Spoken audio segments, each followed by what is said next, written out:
Handog ng Radyo Pilipinas World Service ang programang Global na Tayo. Pag-uusapan, hihimayin, aalamin ang mga isyung pinag-uusapan ng bayan at dadalhin sa pandaigdigang plataforma. Global na Tayo, talakayang hindi lang pambansa, bagkus pang global community pa. Global na Tayo, dito sa Radyo Pilipinas World Service, ang online digital station ng Pilipino saan man sa mundo. Tara na, Global na Tayo!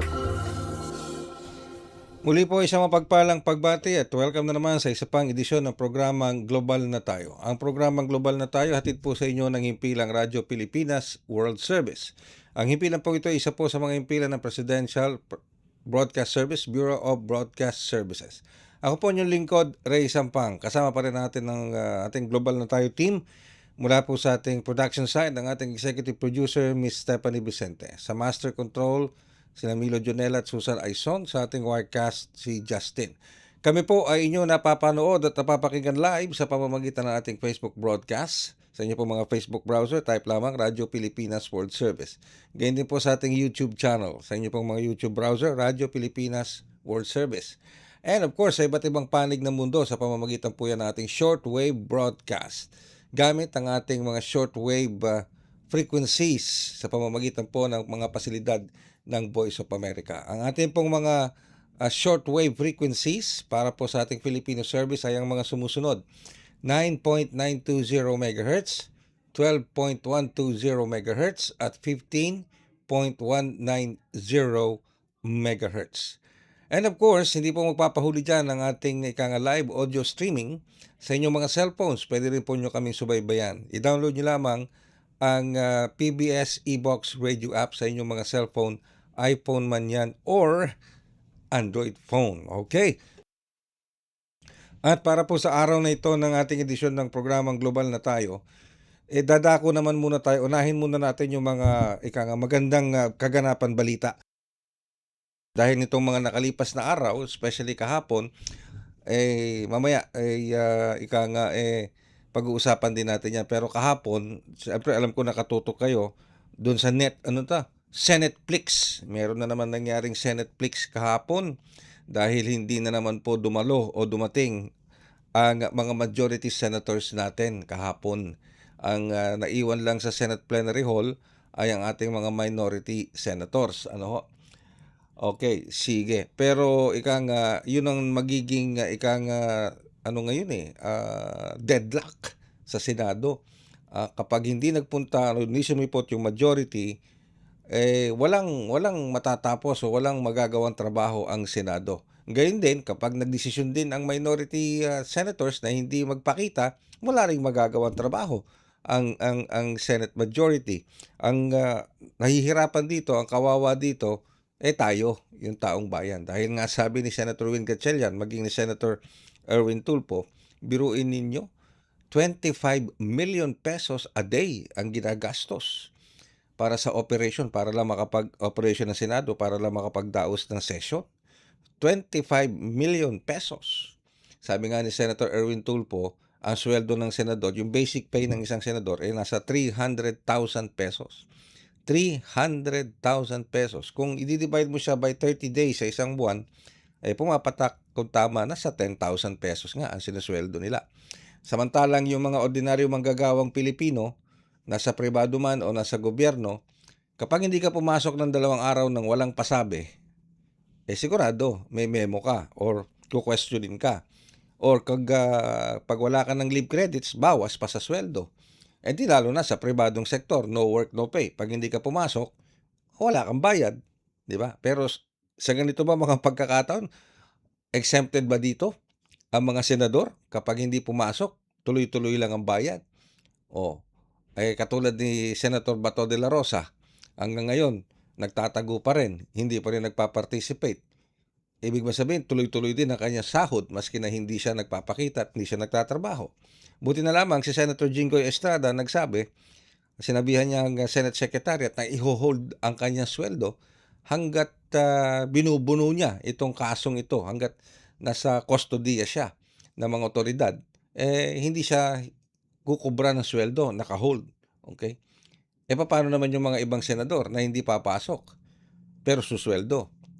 Yung ba makatarungan para sa isang ordinaryong Pilipino katulad natin na nagtatrabaho araw-araw. Pumapasok, nagko-commute, binubuno ang traffic. Maski na masakit na yung katawan, may sakit, papasok pa rin. Bakit? Sayang eh. Sayang yung isang araw. Dahil kapag hindi ka pumasok, lalo na kung nasa private sector ka, wala kang bayad. Oh, no work, no pay. Pero, kinakaltasan ka ng tax, ang sweldo mo. Saan napupunta yung tax na yun? Oh, di ba? Di sa pang sweldo sa mga government workers and officials, including the senators. Nagtatrabaho man sila o hindi. Patas ba yon? Fair ba yon para sa atin? Nako, palagay ko naman ay hindi po ano. Samantala, bukod dyan, marami pa rin tayo mga magagandang kaganapan dito sa ating bansa, ano po, sa Pilipinas. For example, tinututukan natin ang mga naganap na mga aktibidad sa ASEAN. Okay, yung naganap na ASEAN Summit. At kasi patuloy pa rin po yung mga meetings na yan with the ASEAN member countries, yung mga finance ministers nila, yung iba pang mga heads of agencies nila. Marami pong pinag-uusapan. Tuloy-tuloy po 'yan. Kasi nga babalik pa ang ASEAN sa November dito sa Pilipinas. Hindi pa ho tapos yung hindi pa porke natapos na yung sa Cebu, tapos na po 'yan. Hindi po, babalik pa po ang ASEAN this year sa November. Okay, sa pagpapatuloy ng ASEAN Summit. Pero ano ba ang maganda dito nangyari ngayon? Sapagkat alam nyo po, may mga kasunduan na nabuo na. At isa dito ay yung tinatawag po nating DEPA. Ano yung DEPA?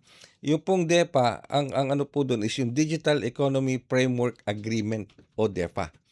At hinggil dyan, may report tayong tatanggapin mula kay Quincy Kahilig. ASEAN Digital Economy Framework Agreement, planchado na matapos marisolba ang nalalabing usapin ng ASEAN Senior Economic Officials. Ang detalye niyan hatid sa atin ni Quincy Kahilig. Napagkasunduan na ng ASEAN Senior Economic Officials ang mga nalalabing usapin kaugnay ng pagpapatupad ng ASEAN Digital Economy Framework Agreement o DEFA. Ito ay matapos ang kanilang 2 araw na pagpupulong sa Manila kamakailan. Dahil dito ay naasahang mapagtitibay na ang DEFA ngayong taon sa ilalim ng ASEAN Chairship ng Pilipinas. Tinatayang mapaglalago ng naturang kasunduan ang digital economy ng ASEAN na aabot sa 2 trillion US dollars. Gagawin kasi nitong mas ligtas at mas episyente ang digital transaction sa rehiyon na magdudulot ng mas maraming oportunidad para sa mga micro, small and medium enterprises o MSMEs na bumubuo ng mahigit 90% ng mga negosyo sa Southeast Asia. Kaugnay nga nito ay matatandaang sa Vietnam-Philippines Business Forum sa Makati nitong Lunes ay binigyang diin mismo ni Pangulong Ferdinand Marcos Jr. ang kahalagahan ng DEFA sa pagpapalakas ng kalakalan sa loob ng ASEAN. Narito ang pahayag ng Pangulo. Para sa Bagong Pilipinas, Quincy Kahilig, Radyo Pilipinas, Radyo Publiko. Okay, nasaan yung pahayag ng Pangulo? Okay, sige. At sayang naman yung report ni Quincy Kahilig. Okay. Wag na. Hindi na ano yun. Okay, sige. Thank you very much, Quincy Kahilig, sa iyong report minus the statement of the President. Alright. Samantala, nasa linya naman natin ngayon ng komunikasyon ang ating Rizal Commercial Banking Corporation Chief Economist. Walang iba kundi si Mr. Michael Ricaport. Sir Mike, magandang umaga. Sorry po, Mr. Ray, at sa inyong mga taga-subaybay po. Okay, Ay, thank you sumibak very po. much. Alright, thank you very much, Sir Mike, sa muling pagpapaunlak nyo kanina. Kanina may report dito si ating kasamang Quincy Kahilig tungkol dito sa ASEAN Digital Framework, ASEAN Digital Economy Framework Agreement o DEFA. Now, bilang isang ekonomista po, Sir Mike, sa tingin nyo po ba, ano po ang importansya nitong DEFA, especially when it comes to the financial institutions, tulad po ng sa banking industry, Sir Mike? Mr. Ray, kasi lumalaki na yung share ng digital economy sa share ng buong ekonomiya, no?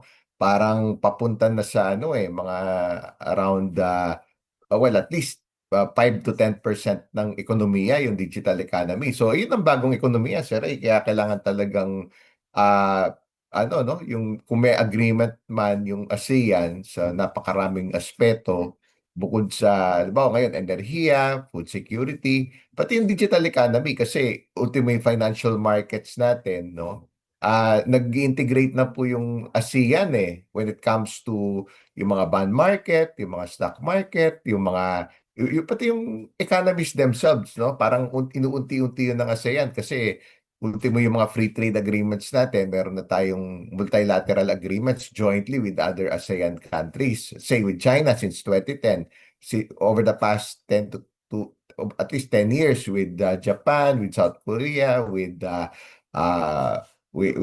rin, India, Australia, New Zealand, South Korea, and so on and so forth. Kumbaga kasama rin po doon yung integration ng kaya importante rin po yung ano, yung framework do sa digital economy, Sir Ray, kasi yan doon na papunta yung mga ekonomiya yung mga supply chains eventually meron din mga protocols at kasunduan pertaining to that, no? Kasi nga eventually unti-untiin na mag-integrate yung hindi naman po talagang full integration but partially, no, yung parts of our economy like yan sa digital infrastructure doon po papunta yan, Sir Ray. Tsaka yung mga protocol kasi kung napansin din, well, I've noticed for many years also, syempre, dapat harmonize yung mga regulations natin, yung mga policies natin sa ASEAN.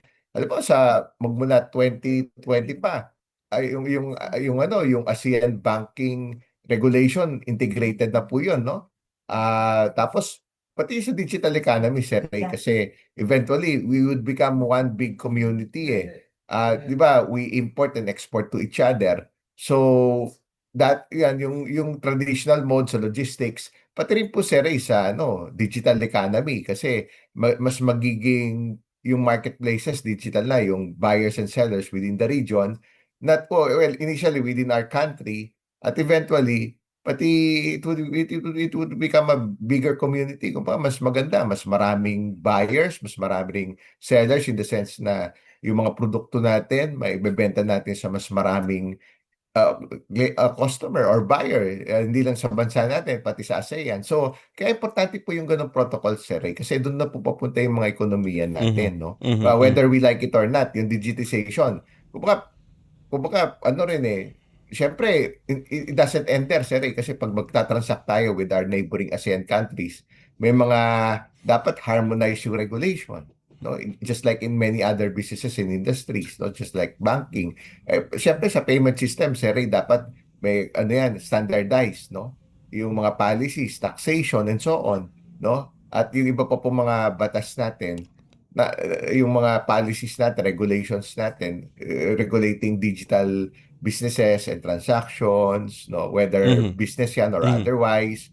So, yun, importante po yan sa may framework talaga. Kasi Alright. dahil magkakaibang jurisdiction, pero doon po talaga papunta. Yung Mhm. common yung regulation natin so we can freely do business with each other, with other ASEAN countries more freely and more seamlessly. Alright. Kaya importante po yun, napaka-importante lahat yung mga agreement.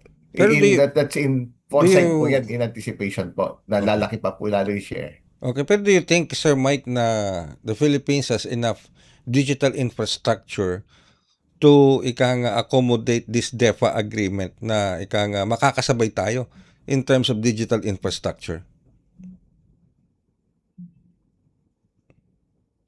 Ay, opo, sir, kasi ayun po yung mga yung infrastructure, yun ang minimum requirement, yun yung magiging uh, not only framework but yung backbone po ng digital transactions and processes, no, within among ASEAN member countries, no.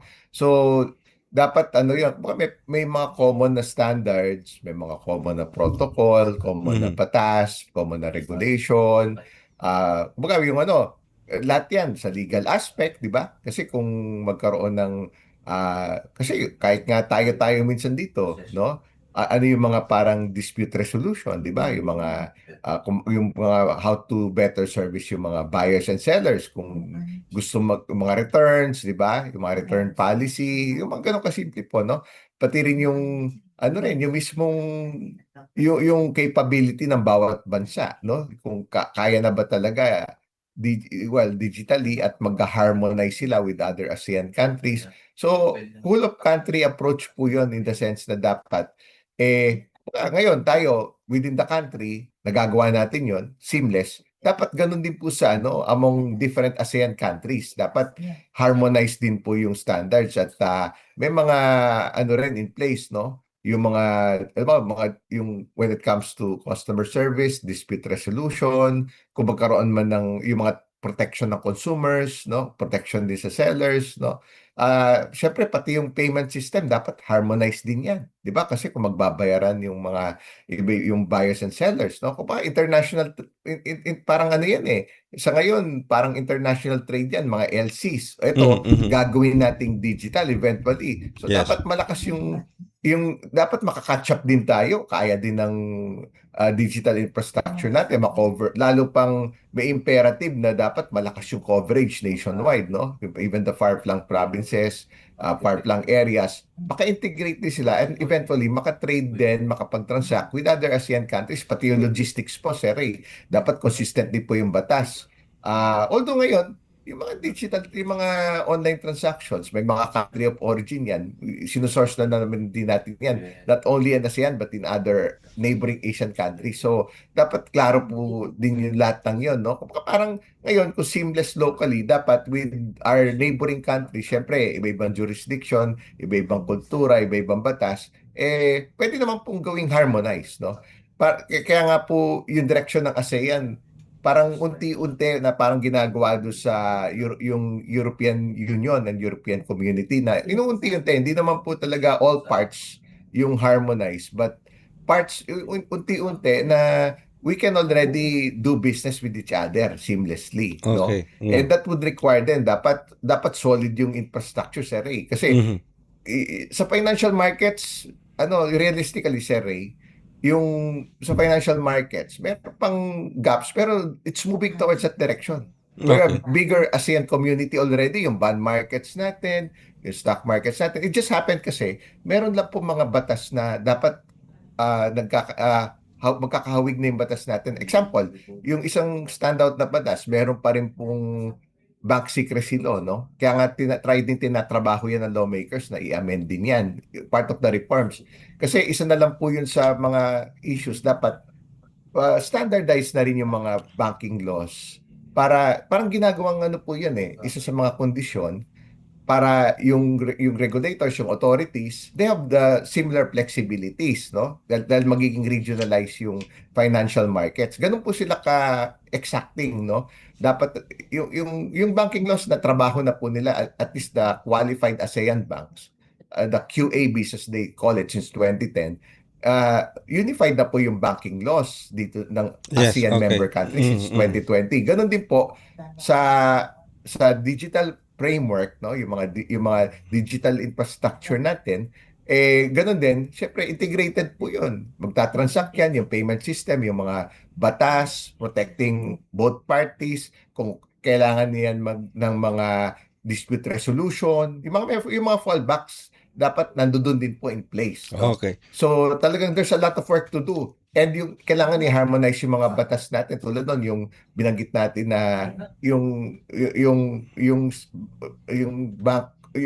bank secrecy law na kailangan i-reforma rin yun para mas hawig tayo sa ASEAN countries and we can do business with each other. Kumbaga parang tanong na, bakit kailangan yun? Kasi yung trabaho ng regulators, minsan, apektado rin po nun. Okay. Di ba? Yung ibang ASEAN countries may flexibility kung kailangan nila mag-imbestiga, kailangan nila for tax purposes or for whatever purpose na yung legitimacy ng mga funds, etc.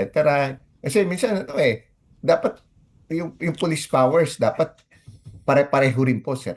Alright. So, Now, pagdating sa traditional industries and regulations. Now, Sir Mike, ito ngayon ang tanong dito kasi pag sinabi nating digital framework and digital economy, hindi nalalayo yung usapin ng remittances para sa ating mga OFWs, overseas Filipino workers.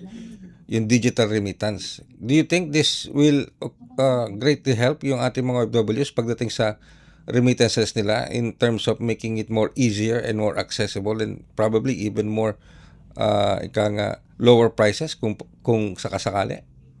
Ay, opo, Sir Ray. Kasi ngayon, di ba, kailangan dadaan pa yan sa mga remittance companies or outfits, eh. Whether it's sa app na, online, or do sa mga traditional offices, no?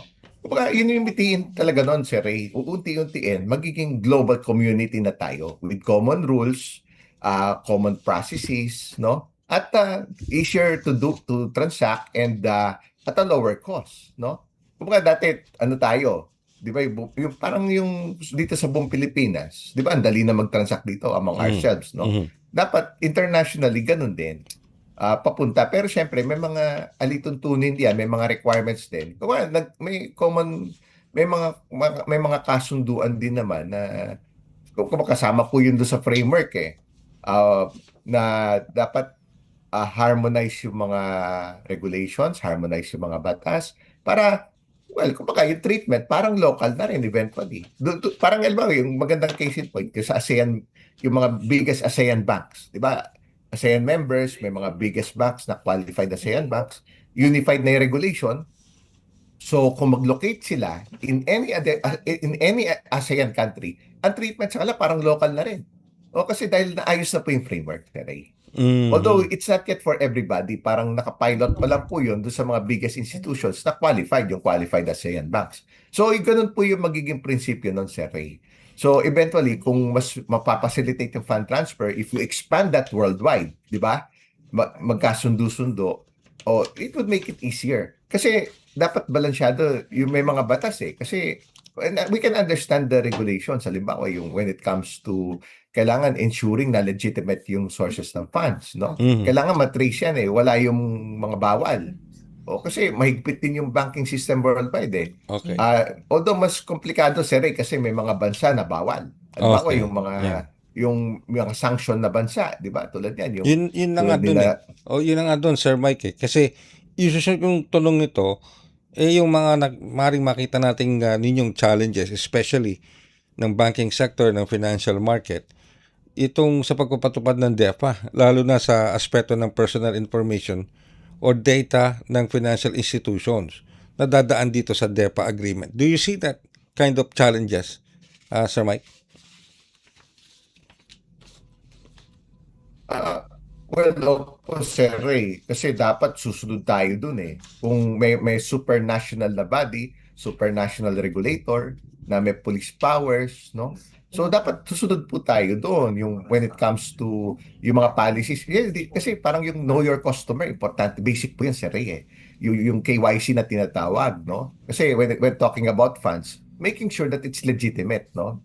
Hindi po yan yung parang yung galing sa yung mga crimes or illegal transactions, no? Kung legitimate yung transactions, so kasama po yun, Sir Ray, mga polisiya na yun, yung mga information sharing among the regulators, no? Yung iba-ibang jurisdictions na kumbaga tayo internally within our country, na yun eh, unified na yung batas eh, di ba? Meron na pong ways to, may mga checks and balances na kailangan verified, kailangan legitimate yung funding source o dapat may supporting documents, may mga ibang requirements. So internationally, we have to deal with more countries, Sir Ray, lalo na kung saan po maraming OFWs, no? Medyo pa rin, marami talagang trabaho pang kailangan gawin, Sir Ray, kasi mga international agreements yan eh. Yes, oo. Dapat may cooperation yan among yung mga police powers, regulators, yung mga siyempre, yung mga requirements at the very least, no? Yung mga, although ngayon, in fairness, Sir Ray, international na yung yung nasagiging in recent years, past 5, 10, 20 years, yung regulations worldwide when it comes to managing funds, yan, yung mga related sa AMLA, yung mga, di ba, making sure na legitimate yung funding sources, kung nagkakaintindihan na yung maraming bansa. It's just a matter of fine-tuning, Sir Ray. Meron lang separate na, dapat may agreement, i-formalize yung framework na yon among member countries kung sino yung magiging partner natin. Lalo na yung mga bansa na may maraming OFWs to make it easier yung pagpadala nila ng pera dito sa Pilipinas. At ngayon, yan kasi yung proposition ng mga ibang providers, lalo yung mga app, yung mga whether yung mga online or yung mga may offices na remittance services. Pero eventually, sir, mabilis po yung pagbabago, mabilis yung teknolohiya. Kaya dapat maka-adapt tayo. Yan, with Yan, AI oo. and everything. So, yung mga tools to further improve productivity. So, pati efficiency, yan. Yung paano yung how to make it easier, no, to send. Yung mga money flows na legit naman. Of course, yung mga requirements alongside, dapat covered yon. Tapos, pati yung yung cost din, sir, no? At saka yung speed. So, ano pa, may opportunities pa na Alright, okay. Now, magiging parang dun papunta sa direction na parang treatment eventually, mga batas na yan, parang alam mo, yung treatment sa local, eventually, parang we're a bigger community now with ASEAN, with other Asian countries, and with other countries around the world. Pero may mga protocols nga lang po, Sir Ray, dahil iba-iba yung, kailangan i-fine-tune po talaga yung mga regulations at mga batas po. alright. Na pati mga safeguards din. Kasi para sa kabubuti rin po ng mga kababayan natin yan, may fallback sila, may safeguard at may protection din po, no, sa batas. Alright, Sir Mike, on other issues, unahin ko muna tong magandang kaganapan na ito na nireport ng S&P Global, yung latest Philippine Manufacturing Purchasing Managers Index o PMI. Dahil tumaas daw po ito sa 50.8 last month from its low na 48.3 in April. I think, alam ko na, interview rin kita dito sa mababang PMI last April na 48.3. Pero ayon sa S&P Global, tumaas na ito sa 50.8 last month. Ito raw ay nagpapakita na nakabalik na sa expansion territory ang PMI natin, dahil lumagpas na sa 50 threshold. So, sa tingin po ba ninyo, Sir Mike, is this sustainable? Masusustain ba natin itong pagtaas na ito paglagpas natin sa 50 threshold ng PMI ng Pilipinas? Oh, yeah. Sir Ray, welcome development yan kasi that's one of the leading indicators when it comes to economic data. Isa yan sa pinaka-advanced kasi data yan for the month of May, Sir Ray.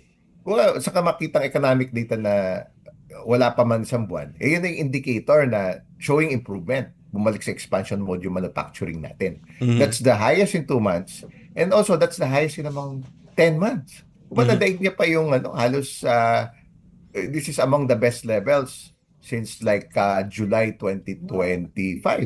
Meaning to say, magandang sinyalis po yan, Sir Ray, kasi kahit papano, parang bumabalik na siya sa normalcy. Sana masustain. Kasi, kahit papano, Sir Ray, yung world oil price kasi bumaba na rin to below 100. Matagal-tagal na, siguro magtatatlong linggo na rin po below 100. Meaning to say, kumakalma na, dami na nating rollback, di ba, Sir Ray? Yung sa diesel, sa gasolina. Nasa alaki pa ng rollback na itong huling linggo. Well, nagno-normalize na yung cost, no? Meaning to say, bumababa na yung cost. At the same time, yung mga industriya, mga negosyo, kasi it would also signal the fact na nag-hedge din sila patuloy, Sir Ray. Kasi welcome development na kahit papano yung inflationary pressures na babawasan na. Okay. Pangalawa, Sir Ray, yung nag-hedge pa rin, kasi yung gera hindi pa naman technically tapos, sarado pa rin yung Strait of Hormuz. Locally and internationally, namimili pa rin, nag-hedge pa rin yung mga local buyers, local businesses and industries. At pati yung export sector din natin. Medyo malakas yung export eh. Mhm. Kasi, bakit malakas yan? Kasi habang old stock pa, mura pa yung cost.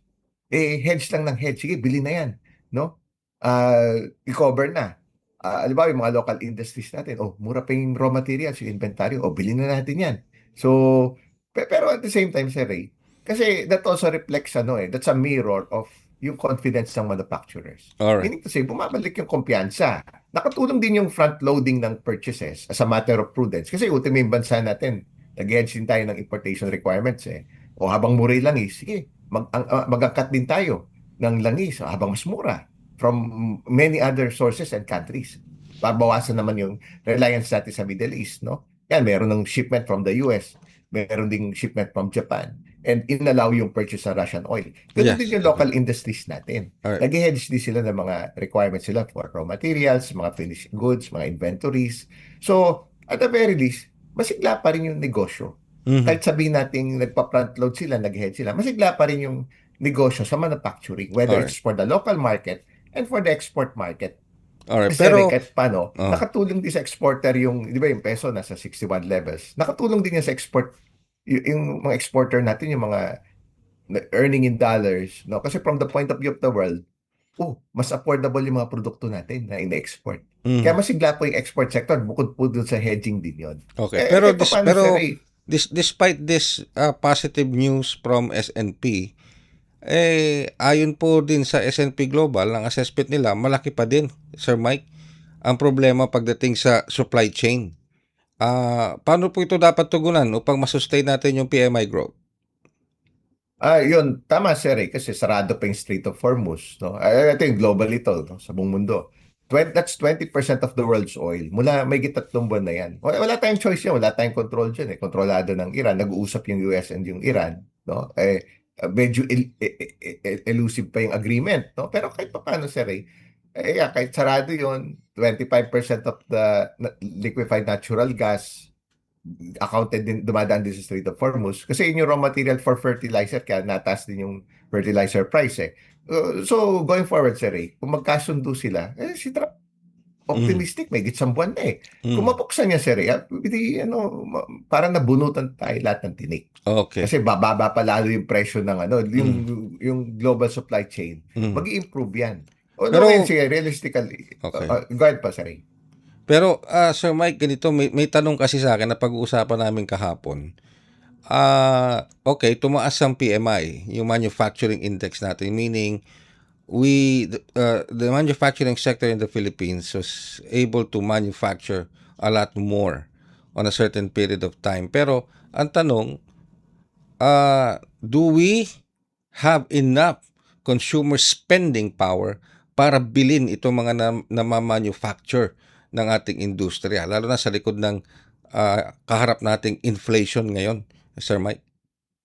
Mix po yan. Ayun po yung reality, sir kasi nagtitipid yung mga tao, Mhm. nagtitipid yung mga negosyo at industriya. So, syempre, sticky yung magmula ng gera, may net increase pa rin ng langis. Pero at least marami na rollback. Nabawasan yung Mhm. burden, no? Mhm. Pero nandun pa rin yung burden. Pero at least Mhm. nabawasan. Maybe we have seen the worst. Ayun po yung something to look forward to. And ano na rin, nag-a-adjust na rin yung mundo kasama sa adjustment po, kaya nababa rin yung presyo ng langis. Kasi pag mahal ang langis, above 100, may demand destruction na tinatawag. Nagbabawas din ng konsumo yung mga tao sa buong mundo. Nakita Mhm. na natin yan, past 4 years, past 8 years, kung kailan may pagkakataon na sumisipa yung world price sa langis. Mhm. Mhm. Nagtitipid din sila eh. At ngayon, dumami yung option nila. Gusto nila makatipid. Anong gagawin nila? They would cut on yung mga non-essentials. Yung mga Mhm. non-essential travel. Mhm. Mhm. Tapos mayroon na naman template yung otoridad natin eh. Yan, tulad yan, nagtitipid yung 4-day work week sa yung mga ahensya ng pamahalaan, no?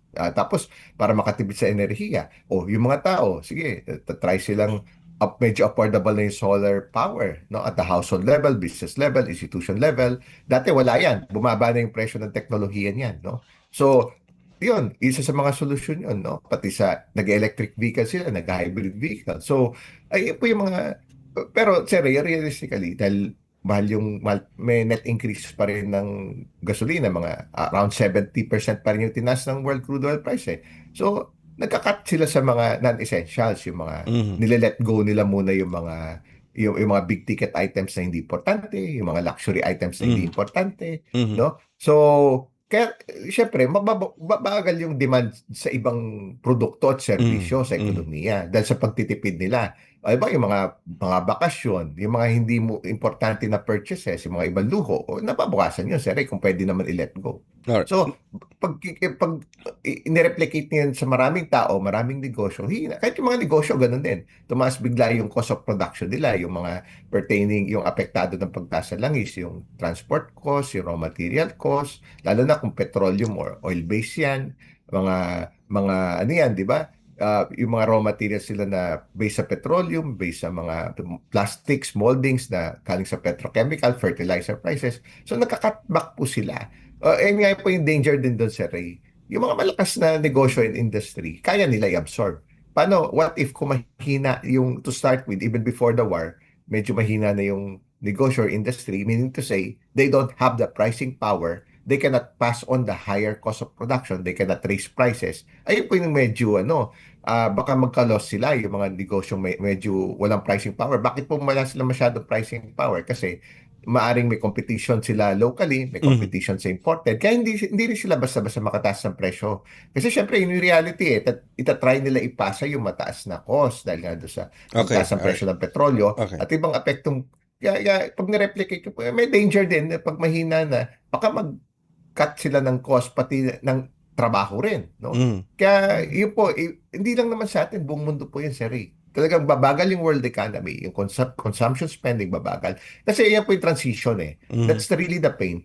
Pag whenever meron spike sa world oil price, nag-adjust po talaga lahat. May painful transition. Kasi, Will mag-clamor that, sila. yung bang painful transition na yun, Sir Mike, reflected dito sa forecast ng BSP regarding our inflation for the month of May na 7.9%, higher than the previous one? Po, sir, kasi reflective na realities yan eh. Kahit naman magbukas, well and good kung magbukas yung Strait of Hormuz. Kasi yung US intelligence, ayun nga yung sinasuggest, dapat magbukas tayo ngayong Hunyo. Kasi ang ginagamit ngayon, dahil wala nang lumalabas na bagong langis at energy products from the Strait of Hormuz, essentially largely from the Middle East, kasi ang estimate nga ng Aramco, 100 million barrels per week yung hindi nakakalabas, yung new supply. So, yung mga langis, ginagamit yung existing stocks na luma. Pag na-deplete yan, naubos yan, kailangan mag-replenish. Kaya yun po yung sticky pa rin po, sir. Kasi bakit po? Syempre, may pass-on effect, yung second round inflation effect na tinatawag, medyo sticky siya eh. Kahit mag-normalize yan, maaring matatagalan bago yung ganitong klaseng inflation na nasa 7% levels. Alright. So, Sir Mike, parang 4 years ago. Opo. Sir Mike, sa tingin mo, ina-expect mo ba bilang isang economist itong 7.9%? Ina-expect mo na ba na ito ang magiging forecast ng BSP? Opo, possible yan. Kasi for the year, yung huling estimate nila, 6.3% average for the year. So, yan kasi 4 years ago, Sir Ray, nung Russia-Ukraine war, yung average, mga nasa 6% din at least. Hawig-hawig. Kumbaga yung parameters similar. No? Di ba, the Russia-Ukraine war didn't end. But during the Russia-Ukraine war, bukas yung Strait of Hormuz. No? Bukas yung patuloy yung bagong supply from the Middle East. Ngayon po kasi, sarado pa rin po, may 3 buwan na, mga 100 days na halos na sarado. Kaya, ayun lang po yung sticky point doon kasi demand supply yan. Habang sarado yon, medyo elevated. Kaya ngayon, medyo umakit yung NYMEX oil, nasa $94. Samantalang early this week, $87 na po yan eh. Okay. Nag-$87. Kaya, that reflects it. Kasi bawas yung supply ng langis sa buong mundo, kailangan mag-replenish ng inventory. So, kahit yung mga bansa tulad ng Pilipinas, nag-hedge din yan as a matter of prudence kasi we're in a state of national energy emergency. So it's just prudent na i-diversify natin yung inventories natin. Yung Okay. 44 days, dagdagan pa po yun. So patuloy pa rin po yung pag-angkat from kahit nga as far as the US, nakuha tayo ng LPG doon. No?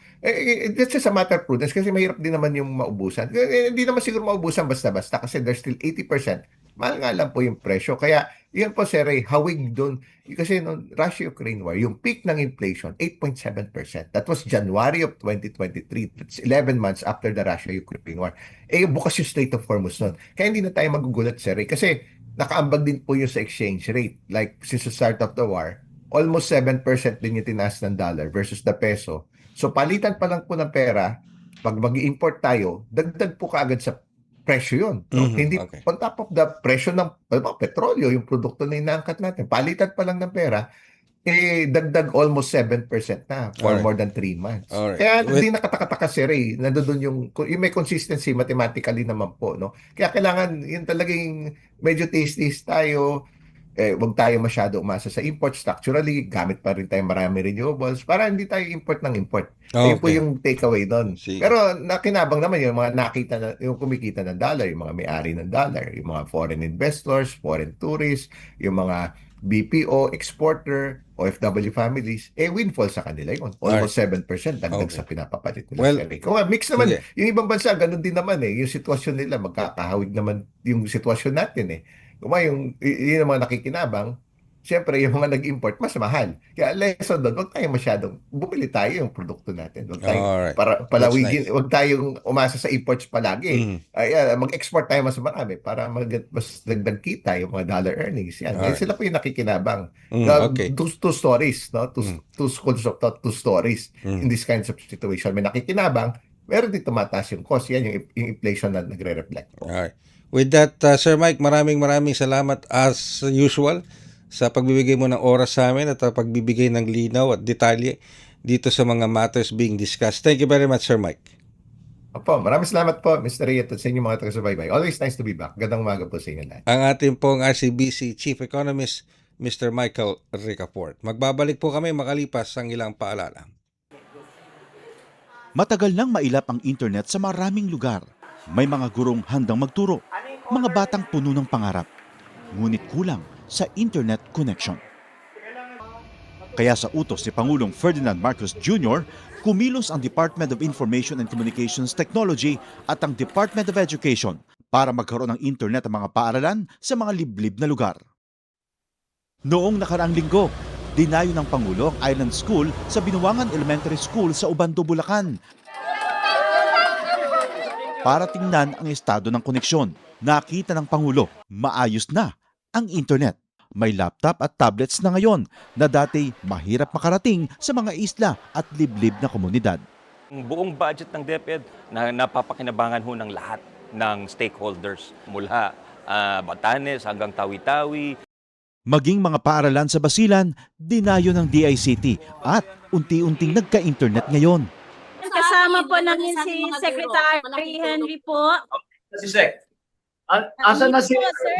Mismo yata ang nagkakabit eh. I'm Mr. President, Secretary. In Basilan, 189 schools na binigay sa aming assignment ni Seksani, 172 na yung nakakabit.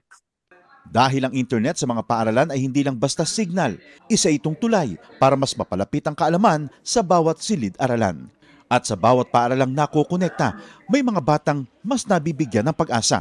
Magkaroon lahat ng estudyante, magkaroon lahat ng guro ng kanilang kinakailangan na equipment at para maging mas maganda at mas maayos ang sistema natin sa pagtuturo.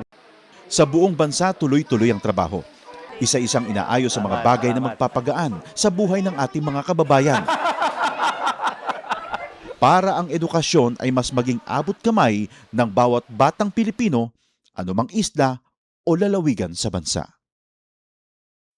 Global na tayo! Global na tayo! Kasama si Ray Sampar dito sa Radyo Pilipinas World Service. Alright, sa puntong ito, alamin po na natin, lumabas tayo ng ating himpilan, alamin natin ang sitwasyon dito sa paligid ng Senado. Mula po dyan sa Senate, kasama natin si J. Mark Dagala. Go ahead, J. Mark. Yes, Manong Ray, pinaigtingan ng Philippine National Police ang latag ng seguridad sa paligid ng Senado at mga kalapit nitong tanggapan. Hindi habang nagpapatuloy ang political tension sa pagitan ng mga senador na posibleng magresulta naman sa mga protesta at gulo roon. Ay kay PNP Chief Police General Jose Melencio Nartates Jr., kanya nang inatasan ang mga lokal na police unit para ipatupad ang mga precautionary security measures sa lugar. Partikular na rito ang pagpapalakas ng police visibility at paglalatag ng checkpoint ng National Capital Region Police Office o NCRPO sa paligid ng Senado. Pitigyan din pa ni Nartates na nananatiling ang politika ng PNP at ang tanging nilang mandato ay panatilihin ang kapayapaan gayon din ang kaayusan sa lugar na posibleng makaapekto sa pagganap ng mga senador sa kanilang trabaho. Nanawagan din ng PNP Chief sa mga leader rallyista na pulisin ang kanilang hanay at sundin ang mga umiiral na batas upang maiwasan ang anumang kaguluhan. J. Mark. Yes, Manong Ray. So, gano'n na karaming tao, kung maitanong ko, gano'n na karaming tao ang nagsasagawa ng kanilang mga kilos protesta? Sa ngayon, Manong Ray, ay wala pa naman na sabi nga ay yung malaking bulto ng mga tao. Bagamat may ilang mga taga-suporta nga ni Vice President Sara Duterte na nagpupunta sa Senado para nga maghahayag ng kanilang suporta sa pangalawang Pangulo. At yung iba naman mga taga-suporta ni Senador Bato de la Rosa na sabi nga nagpapahayag din ng kanilang pagsuporta sa senador. At ngayon nga rin inaasahan nga na yung dahil malapit na magtapos no yung sesyon ng Senado si Ridge, ay inaasahan nga nila na kung meron mga Oo. huling development sa Senado, baka tumugod doon yung mga kasuparan. Kaya mabuti na rin yung sabi nga ng pulisya, mabuti na rin laging handa para sa mga eventuality na mangyari sa paligid ng Senado, Manong Ray. Okay, wala namang senyales na biglang magpapakita si Bato. Wala naman. Wala naman. Wala ba? Naman. Wala naman takbuhan, habulan. Walang habulan. Walang aasahang habulan. Naman. Oh. Wala. Okay. Sige. Okay, sige. Pero sa ngayon, ano pa naman, clear and quiet pa naman dyan sa premises ng Senado. Clear and quiet pa naman. Batay nga sa ulat ng NCRPO dito sa Campo Crame, Manong Ray. Sige, antabayan natin yung mga susunod na episode ng Senate Flix ngayong araw na ito. Iyan. Okay. Sabi ni Nimpa natin mukhang meron silang impormasyon mukhang may pasabog daw ngayon. Uy, pasabog. Hindi pa ba tayo nasanay? Puro pasabog na ito ba nakalipas na araw? Pero sabi ko nga puro yung mga pasabog nila para medyo hindi yata maganda amoy. Pero alam mo ang swerte, may mga nagme-message sa akin, sabi lalo na yung mga factory worker tsaka yung mga private, yung tatrabaho sa pribadong sektor na no work, no pay. Ang saswerte naman daw ng mga senador na hindi pumapasok sa trabaho pero sumusweldo samantalang sila. Kaya nga. Araw-araw kung nagko-commute. Kaya nga sinasabi nga ng mga kababayan natin, Manong Ray, sana all. Sana all. Oo, sana all. Kaya ikaw, papasok ka lagi yung baka mamaya mawala ka naman ng dalawang, tulad ng isang alam ko na isang kaso na dalawang ilang buwan na wala pero biglang sumusweldo pa rin. Naku talaga ganun, naman napakasuswerteng nila lang. Sige. Regards na lang. Regards na lang kay AJ Ignacio at saka kay Nimpa Asuncion. Iyan, kung magkikita kayo mamaya. Ang isa na lang ang panalangin ko, Manong Ray, sa mga ganyang klase ng mga kaso. Ano yan? Ibabalik ko yung nung Semana Santa na, Ama, patawarin mo sila. Nako. Hindi nila alam ang kanilang ginagawa. Ayan. Alam nila yung ginagawa nila. Kaya mas lalo silang dapat humingi ng tawad. Alam nila, humingi ng tawad sa poong may kapal at sa taong bayan. Nagpapasweldo sa kanila. Yan, diba? Ang pananagutan sa taong bayan. Yan. Alright. Thank you very much, J. Mark. Thank you so much. Kaya muna, Manong Ray, at dito sa Campo Crame, bantay bunuan pa rin kami dahil nakandito pa rin sa PNP General Hospital si dating Public Works. Oo nga pala. Nasa PNP pa si former Secretary Bunuan, PNP Hospital. Nasa PNP General Hospital at kasalukuyang inoobserbahan pa rin. At anytime kung magkakaroon ng developments ay maglalabas naman. Proactive naman ang PNP, Manong Ray. Agad sila maglalabas. Hindi kaya tumaas ang blood pressure ni Secretary Bonoan? Nakita niya si Yusek Bernardo? Nung una, yung warrant, pangalawa, baka yung mga co-accused na nakita niya, baka tumaas nga ang presyon. Baka 170 over 100, Manong Ray. Nako. Nakita pa lang niya yun. Oo, nakita pa lang niya yun. Okay, nako. Pero hindi, kidding aside, medyo may edad na si Secretary Bonoan, so medyo fragile na rin ang health nitong ating former secretary. Kaya nga. Kaya yan ang bantay bunuan tayo ngayon.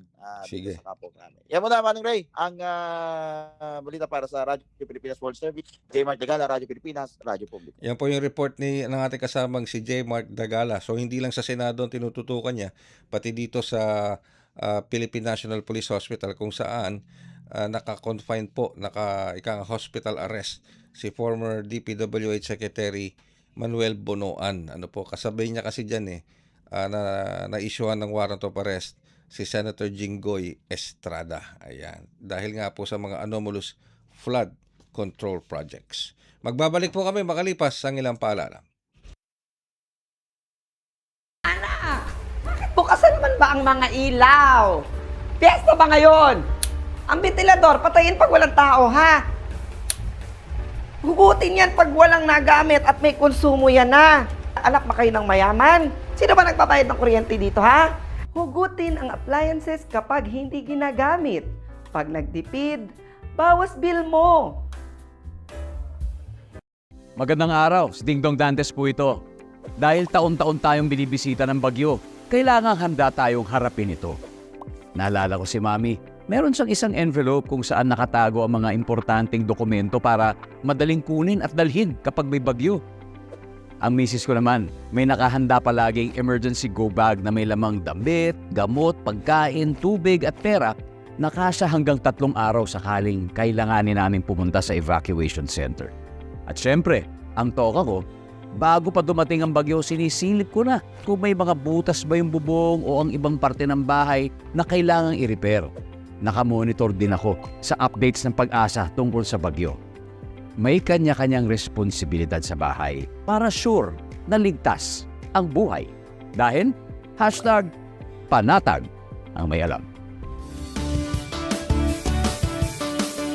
Maging panatag Pilipinas. Global na tayo dito pa rin sa Radyo Pilipinas World Service. At narinig niyo yung report ni J. Mark Dagala regarding sa sitwasyon sa paligid ng Senado kung saan may mga nagtitipon-tipon na pong mga nagpoprotesta. Merong mga supporters para kay Senator Bato. Meron din naman mga supporters na nagpupush na panagutin si Senator Bato at ipagpatuloy ang mga investigasyon sa Senado. Okay? And of course, sa report na rin ng ating kasamang si J. Mark Dagala, patuloy pa rin minomonitor ng PNP Hospital ang kalalagayan ni former DPWH Secretary Manuel Bonoan dahil nga po nung nag-appear sila sa Sandigan Bayan, medyo tumaas yung kanyang blood pressure. Yan. Ang biro-biroan nga po, tumaas ang blood pressure ni former Secretary Bonoan nung nakita niya si Yusek Bernardo na isa sa mga nagturo sa kanya at kay Senator Jinggoy Estrada at sa iba pa na involved sa mga anomalous flood control projects. Okay? And of course, speaking of the Senate, inaasahan po na magpapakita na ngayong araw ang majority senators sa Senate plenary. Okay? Sapagkat pinupush po nila itong pagdaraos ng tinatawag na Blue Ribbon Committee sa ilalim ng subcommittee na pangungunahan ni Senator Rodante Marcoleta. Pero marami pong nagtatanong bakit may subcommittee bagamat ang chairman talaga ng committee ay si Senator Pia Cayetano. So that is technically beyond our reach, pero ibig sabihin ang mahalaga dito ay magpaparticipate na ang Senate majority with the presiding officer, walang iba kundi si Senate President Alan Peter Cayetano. Kung matatandaan po ninyo kahapon, hindi pa rin po nagpakita kahapon ang Senate President, which is Senator Alan Peter Cayetano together with the majority senators. Kaya walang nagawang anumang trabaho ang Senado kahapon. Kaya kahapon din nanawagan ang mga Senate minority sa pangunguna ni Minority Leader, former Senate President Tito Soto, pero ang nagsasalita doon si Senator Erwin Tulfo, yung kanyang kapatid na si Senator Raffy Tulfo. Nananawagan po sila na magbitiw na sa pwesto bilang Senate President si Senator Alan Peter Cayetano dahil ayon po sa mga Senate minority Senate minority members ay hindi na nagagampanan ni SP Cayetano yung kanyang trabaho bilang president o leader ng Senado. So yun po yung mga naging aksyon kahapon sa Senado. Samantala sa panig naman ni Senate President Alan Peter Cayetano, hinamon naman niya ang Senate minority na mag-produce ng 13 senators.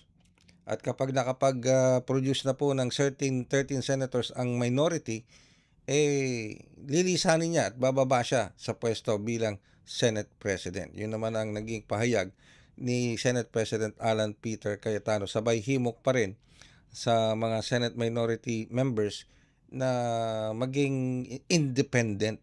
Ayan. So, back and forth ang mga usapan, ang mga palitan ng mga salita sa pagitan ng Senate majority at Senate minority. Pero alam nyo, ako mismo nalilito ano bang maituturing nating Senate majority at Senate minority? Tabla lang sila. Sa Senate majority, 11. Sa Senate minority, 11. Alamang lang ang Senate majority dahil ang Senate President kabilang sa Senate majority. Siya rin ang presiding officer every time na magsasagawa sila ng plenary session. Okay? So, yun nga, deadlock. Ang masakit po dyan, ang reputasyon, integridad, imahe ng Senado ang unti-unting na babahiran. Ang reputasyon at imahe, integridad ng Senado na ihahalin tulad na ngayon sa isang